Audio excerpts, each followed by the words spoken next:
ଆମର ଯୋଉ ଏକ୍ସପୋ ଓଡ଼ିଶା 2025 ଏଟା 21 ଜାନୁଆରୀରୁ ନେଇ 26 ଜାନୁଆରୀ ପର୍ଯ୍ୟନ୍ତ ଚାଲିବ।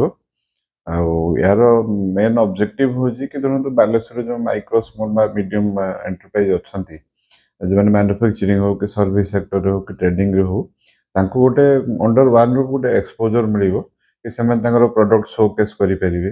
ଆଉ ବିଗତ ଦିନମାନଙ୍କରେ ଆମେ ଦେଖିଛୁ ଏଇଟା ଆମର 20th ଏଡିସନ୍ ହେବ, ଏଇଟା 20th ଟାଇମ୍ ଏଇ ଏକ୍ସପୋ ଆମେ ଅର୍ଗାନାଇଜ୍ କରିବୁ।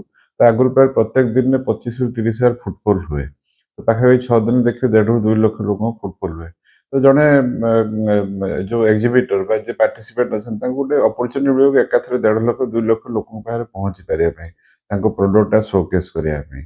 ସେଇଭଳି ମଧ୍ୟ ଯେଉଁମାନେ କନଜ୍ୟୁମର ସେମାନେ ଆସିକି ମେଳା ବୁଲିଲା ପରେ ସେମାନେ ବି ବାଲେଶ୍ୱରରେ କ'ଣ କ'ଣ ପ୍ରଡକ୍ଟ ହେଉଛି ତା ବିଷୟରେ ଜାଣିପାରିବେ। ଆଉ ଏଥିରେ ଆପଣଙ୍କର ଗୋଟେ ଛୋଟ ମାଇକ୍ରୋ ୟୁନିଟ୍ରୁ ନେଇକି ହ୍ୟାଣ୍ଡିକ୍ରାଫ୍ଟ ଯେଉଁ ଆର୍ଟିସିଆନ୍ ମାନେ ବି ତାଙ୍କର ବିଭିନ୍ନ ଷ୍ଟଲ୍ ରହିବ, ଆଉ ଲାର୍ଜ ୟୁନିଟ୍ ଇଣ୍ଡଷ୍ଟ୍ରିଆନଙ୍କର ରହିବ, ମିଡ଼ିୟମ୍ ଇଣ୍ଡଷ୍ଟ୍ରି ରହିବ।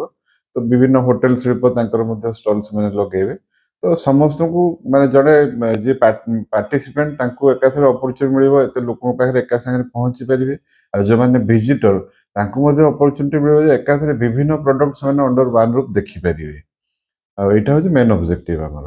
କଲଚରାଲ ଆମେ ସବୁବେଳେ ପ୍ରାୟୋରିଟି ଦେଉ ଯେଉଁ ଆମେ ଲୋକାଲ ଲେଭେଲରେ ଟ୍ୟାଲେଣ୍ଟ ଅଛନ୍ତି, ବିଭିନ୍ନ ସ୍କୁଲ କଲେଜରେ ଯେଉଁ ପିଲାମାନେ ଅଛନ୍ତି ତାଙ୍କୁ ଆଗେ ଆମେ ସ୍କ୍ରିନିଂ କରିକି ତାଙ୍କୁ ଅପରଚ୍ୟୁନିଟି ଦେଉ କି ସେମାନେ ଏଇ ଏକ୍ସପୋ ପ୍ଲାଟଫର୍ମରେ ତାଙ୍କର ଟ୍ୟାଲେଣ୍ଟ କେମିତି ସେମାନେ ଏକ୍ଜିବିଟ୍ କରିପାରିବେ।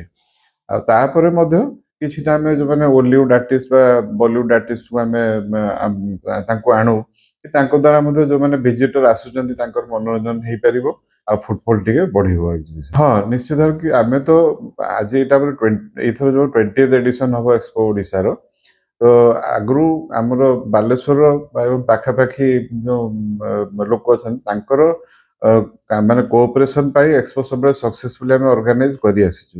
ଆଉ ଏଭରେଜ ପ୍ରାୟ 30ରୁ 40,000 ଆପଣ ଦେଖିବେ ଫୁଟଫଲ୍ ପ୍ରତିଦିନ ହେଇଛି। ଆଉ ଏଥର ବେଦନ ଆମେ ଚେଷ୍ଟା କରୁଛୁ ଆହୁରି କେମିତି ଭଲ ଭାବରେ ଆକୁ ଅର୍ଗାନାଇଜ୍ କରିବୁ।